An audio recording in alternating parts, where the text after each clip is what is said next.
façam o tal do triplo C. Curta, comenta, porque a integração do chat ajuda muito, e compartilhe. Você pode fazer essas 3 coisas que ajudam o algoritmo a aparecer. Mas eu não estou brincando não, pessoal. Dá uma paradinha agora de 1 segundo e clica no joinha, porque às vezes sabe, essa pessoa já está acostumada a ouvir isso. Não, é importante que você faça isso, porque se você não fizer, inclusive atrapalha o vídeo. Parece que o vídeo é menos relevante. Então, aproveitem.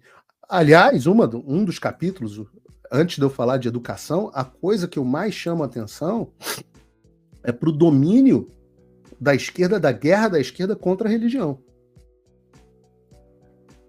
E esse é um assunto, para mim, muito caro. Tem 2 notícias que eu quero dividir com vocês que dominaram aí na última semana, 2 notícias pesadas. A primeira delas é essa aqui. O Vaticano permite que pessoas trans, inclusive crianças e filhos de casais gays, sejam batizados. A nova decisão foi tomada pelo Departamento de Doutrina da Igreja Católica após documento apresentado por bispo brasileiro. O Vaticano introduziu mudanças, por isso que eu falo que é uma coisa mundial. O Vaticano introduziu mudanças progressistas em suas diretrizes doutrinárias, permitindo agora o batismo de pessoas trans e filhos de casais do mesmo sexo na igreja. As novas normas, que vieram à luz da apresentação de documento pelo bispo brasileiro Giuseppe Negri, ecoam ensinamentos inclusivos do Papa Francisco. Conforme as diretrizes atualizadas, qualquer pessoa trans pode receber o sacramento do batismo, desde que a sua inclusão não provoque desordem ou confusão entre os fiéis. Crianças transgênero também estão incluídas na permissão para o batismo, desde que sejam devidamente preparadas e mostrem vontade. A igreja também abre espaço para que pessoas trans atuem como padrinhos ou madrinhas, transpadrinho ou transmadrinha. Então significa o seguinte, segundo a Igreja Católica, você pode ter um homem que se considera mulher como madrinha de casamento. Essa é a Igreja Católica. Mas calma que piora. O Papa Francisco demitiu um dos maiores bispos conservadores dos Estados Unidos. Ele tinha sido nomeado pelo Bento XVI, está aqui. O Papa Francisco demitiu o proeminente cristão conservador, o bispo Joseph Strickland, de Tyler, Texas, no sábado, depois de uma investigação realizada no início desse ano sobre a diocese do fervoroso bispo. Eu acho até que eu vou chamar ele para ser professor do Fim da América, porque nós já temos no Fim da América como professor o padre Frank Pavone, que antes sofreu sanção do Vaticano e que o Joseph Strickland saiu em defesa do Frank Pavone.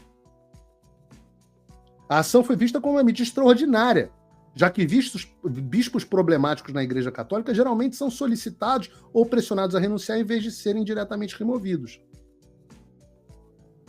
A demissão do Strickland veio meses depois que o Vaticano iniciou uma investigação chamada de visitação apostólica pela Igreja na Diocese de Tyler em julho. A Diocese de Tyler era uma das mais populares do Texas. A notícia inteira está no meu locals.com, mas o que acontece? Esse é um assunto sobre o qual não me considero, estou brincando com vocês, mas não considero que eu tenho local de fala, lugar de fala. Eu não sou católico, apesar do meu enorme amor pelos católicos, minha gratidão pelos católicos que construíram a nossa civilização. Eu não sou católico só por divergências doutrinárias pontuais, inclusive dessa estrutura hierárquica. Mas eu tenho enorme amor pelos católicos. Só que para conversar com a gente sobre esse assunto, eu chamei o meu querido amigo Max Cardoso, que eu tenho o prazer de rever. Se vocês não lembram do Max Cardoso, era apresentador do Terça Livre, trabalhamos juntos no Terça Livre, tivemos momentos maravilhosos. O Max é um católico com bastante conhecimento, seminarista e tudo mais, né, Max? Exatamente, Paulo. Boa tarde. Eu queria te dar boa tarde, Max, e agradecer aqui ter aceito o meu convite. Muito bom estar com você no ar de novo. Eu que agradeço pelo convite, uma honra poder estar participando aqui do seu programa. Max, eu vou começar com uma pergunta para você. Eu tenho muitas... Eu sou o cara que diz que o jornalismo profissional morreu. Então, obviamente, quando eu reproduzo esse tipo de notícias, são notícias que eu procuro checar, procuro utilizar as melhores fontes possíveis, mas ainda assim a imprensa distorce, muitas vezes, os acontecimentos. Eu queria te perguntar, essas notícias, as duas que eu li aqui agora, elas são verídicas? É isso mesmo que eu li aqui? Sim, são verídicas, mas tem alguns detalhes, tá? Tem uns detalhes Por importantes. Favor. Principalmente na primeira, em relação ao batismo e o sacramento do matrimônio. O que acontece, Paulo? Às vezes eu tenho a impressão de que a coisa é um jogo meio combinado com a mídia para causar um furor, né? Para causar aquela coisa assim, nossa, mudou. Porque de fato não mudou, tá? De fato não mudou. De fato, a regra dentro da igreja é o seguinte: para alguém ser batizado com a idade da razão, que aí se considera por volta dos 7 anos em diante, você precisa o quê? Você precisa professar o credo, e por isso que a pessoa faz o tempo de catequese, porque ela tem que acreditar nessas verdades da fé, ela tem que arrepender-se dos pecados e fazer o propósito de não mais cometê-los. Tá? Então, independe do estado de vida da pessoa, né? O estado de vida da pessoa não é tão relevante assim, a não ser que, óbvio, né, ela fez do pecado um projeto de vida. Por exemplo, uma pessoa, né, que está ali em segunda união, aí ela não poderia receber o batismo, assim como ela não poderia se confessar, ela teria que sair desta situação. Mas, por exemplo, uma pessoa que tem tendências homossexuais, né, mas que ela não está morando com uma pessoa, ela não quer ter a prática homossexual, ainda que ela faz o propósito, ela se arrepende, ela faz o propósito de não cair, ainda que eventualmente ela alguma vez caia em pecado, não haveria, nunca houve, tá, nenhum problema, algo que a impedisse de receber o batismo. Então, mas e o caso das crianças trans, Max? Sim, aí é aquela questão, se for menor de idade, se for menor, ou seja, não está na idade da razão, ela não responde por ela, tá? E aí a gente entende o seguinte: no caso de uma criança que não está na idade da razão, basta que os pais permitam que aquela criança seja batizada. Os pais nem precisam ser católicos, tá? O que a igreja garante, o que ela pede para que seja garantido é que os padrinhos de batismo sejam católicos e católicos de fé comprovada, né, de uma vida reta. Por quê? Porque os padrinhos é que vão garantir a educação na fé daquela criança. E vão dar o exemplo, né, vão dar a vida um exemplo de vida católica para esta criança. Então, mas é possível isso com uma pessoa trans? Essa é que é a minha pergunta. Vamos lá. Assim, a pessoa está...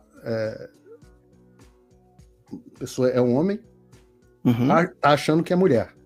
Sim. E se identifica como mulher. Essa pessoa pode ser madrinha de uma criança? Porque é isso não, que a de batismo diz. Não. De batismo não.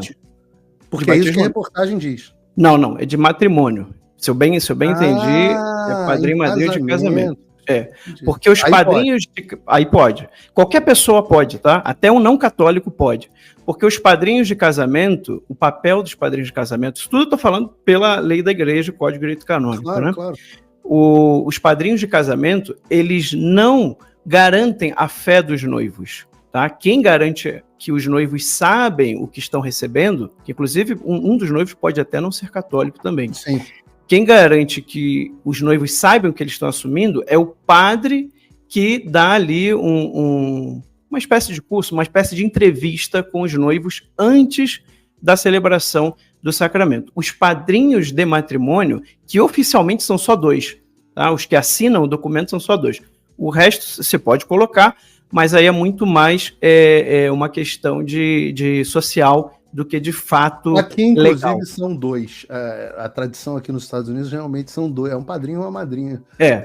Isso aí toda a igreja. As Maid of Honors aqui e tal. Exato. Isso em toda a igreja. Se você olhar lá o documento de matrimônio das pessoas, só vai ver que só 2 padrinhos assinaram. Esses foram realmente os padrinhos para a igreja. O que eles garantem? Eles garantem que no momento do consentimento, tá, ele foi dado livremente, que não houve uma coação nem física, nem moral, e que eles não estavam fora de si, que nenhum dos noivos estavam fora de si no momento do consentimento. Então é só isso. Inclusive eu já Já peguei um caso, quando eu era seminarista, que o homem tinha casado bêbado, né? O casamento é nulo.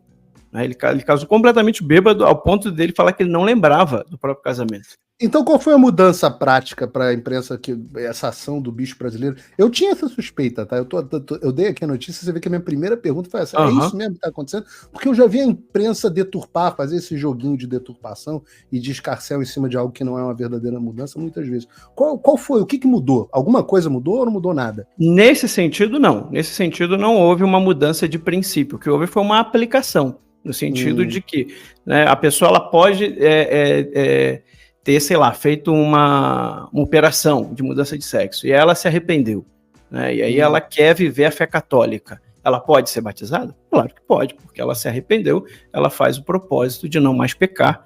Não há impedimento nesse sentido. Ou seja, a vida pregressa da pessoa antes da conversão, não tem nada ali que possa impedi-la de receber o batismo, desde que ela, né, são aqueles 3 coisas que eu falei: professa o credo, se arrepende dos pecados, sinceramente, e faz um propósito sincero de não voltar a cometê-los. O que não garante que ela não vá voltar a cometê-los, tá? Mas tem que ter um propósito verdadeiro de não voltar a cometer aqueles pecados. Muito bom, Max. Ih, agora que alguém tá alertando que eu tô com o botão da camisa aberto. É a minha barriga que deve estar crescendo. Obrigado aí por quem alertou na audiência. Mas, então, não houve mudança, mas e esse documento que o bispo brasileiro, esse Giuseppe Negri mandou... É porque o que acontece? Os bispos do mundo inteiro, os padres podem fazer isso. Na verdade, qualquer católico pode fazer. Você pode fazer perguntas ao Vaticano. Né? Você pode, sei lá, alguma coisa nova que surgiu, né? E aí você pode perguntar: olha, é lícito fazer tal e tal coisa? E aí vem uma resposta oficial do Vaticano. Então foi feita uma pergunta e houve então uma resposta. Só que o que eu estou te falando, a resposta, ela não trouxe nenhum princípio novo, ela não mudou nenhum princípio ou lei da igreja. Ela só aplicou os princípios que já existiam numa situação que a gente vive hoje em dia. Muito bom o esclarecimento. E em relação